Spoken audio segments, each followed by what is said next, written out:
Linda Lysakowski, and some of you may know that I'm the author of approximately 40 books. I've kind of lost track myself. Many of these are for nonprofits, and some are also on the spiritual side. So today I wanted to focus on my most recent book, and that is The Pastor's Guide to Stewardship and Philanthropy. And this book came about because many pastors I talk to and other faith leaders are struggling with the areas of how do I spend enough time on building the faith in my community and also raising the money we need to survive.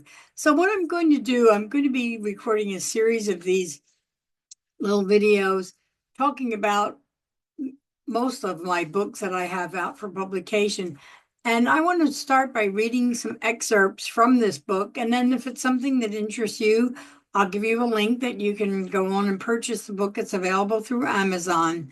So the first topic that I want to talk to is why fundraising has become a dirty word in many parishes. And I'm reading directly from the book here. As I have mentioned previously, many pastors often feel their mission should be focused strictly on the spiritual needs of the people they serve. I am certainly not protesting this attitude.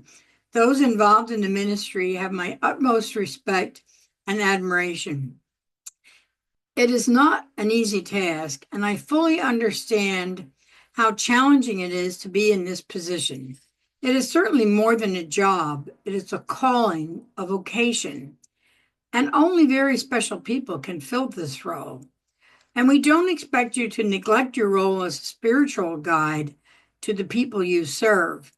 All that I ask is that you consider the role of philanthropy within your parish to understand and educate yourself and your members about the importance of philanthropy to fulfill your mission, and that you recognize the role the laity can play in assisting in the fundraising efforts of your parish. Parishes also need to show a preferential option for the poor, as Jesus did, and as Pope Francis and many others have wisely instructed us to do. But we should not look down on the rich.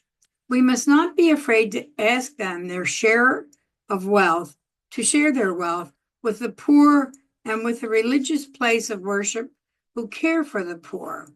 This is not exclusively a Christian guideline. Almost all other faiths believe and care for the poor. And I have a quote here from Henri Nouwen, who's a wonderful Jesuit priest who has written a book called The Spirituality of Fundraising. And in this, I quote him, "The poor are indeed held in the heart of God. We need to remember that the rich are held there too." Many wealthy people are unfulfilled with their monetary riches and long to share them with the poor. They are just waiting to be asked in many cases. Are you prepared to ask, not just for your parish's practical needs, but to give people an opportunity to be a part of this higher calling? And I want to go on and read another quote from my book, and that is How Stewardship Can Transform Your Parish. You can do what many parishes unfortunately do when it comes to fundraising.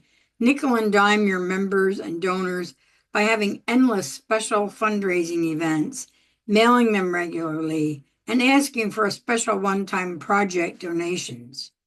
Why is this wrong? Think how you would feel if you were in their place. Would you attend Mass weekly or even more often if every time you went for services, the pastor was asking for money? Would you like to attend a fundraising dinner, golf tournament, rubber ducky race every month where you're asked to buy a ticket for the meal or the event, bid on silent or live auction articles, or buy raffle tickets in addition to the cost of the event? Many people say, no, I'm attending this church to be spiritually fed, and all I'm being asked to do is feed my belly and the parish budget, not my spirit. Social events are an important way to build community, but typically they do not raise a lot of money. First, events cost money. A typical fundraising event costs 50% of its gross revenue, on costs for food, venues, entertainment, invitations, etc. And then many well-meaning volunteers give their time to plan and implement these events, but often they do not buy a ticket and are rewarded for their volunteer time by eating or drinking at no cost. Remember my friend, which I mentioned earlier in the book, who's active in her church and often asks, did they make more money than they ate or drank? Second, events are staff and volunteer intensive and can wear out people who are expected or think they are expected to be involved in every event.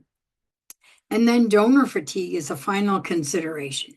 How many events can donors be expected to attend before they say enough already? But there is an answer to this. Building a case for support that covers your annual operating needs, capital needs, and endowment needs, and using that case to approach donors once for everything. In the appendix of the book, you will see a sample case for support that does this very well. So let's review what we've said about the case first, and then how to use this case statement to approach your donors. Most parishes can make a strong case for annual operating needs, capital needs, and endowment needs. So those are just a few excerpts from the book, and I hope this intrigued you enough to take a look at the book. You can see some sample pages on Amazon, and it's moderately priced because I realize that many churches struggle with fundraising needs and they don't have a large budget to deal with. So I hope that you'll take a look at the book, and I hope if you do purchase it that you'll find it helps your parish, your church, your synagogue, your mosque. It's written from a Christian perspective, but it by no means is limited to a Christian audience. So I hope that you'll find it helps your place of worship become more meaningful to your members, and also saves you a little bit of your sanity and gives you some time to focus on what's really important, and that is building up the spiritual life of your members. So thanks so much for your time. Bye.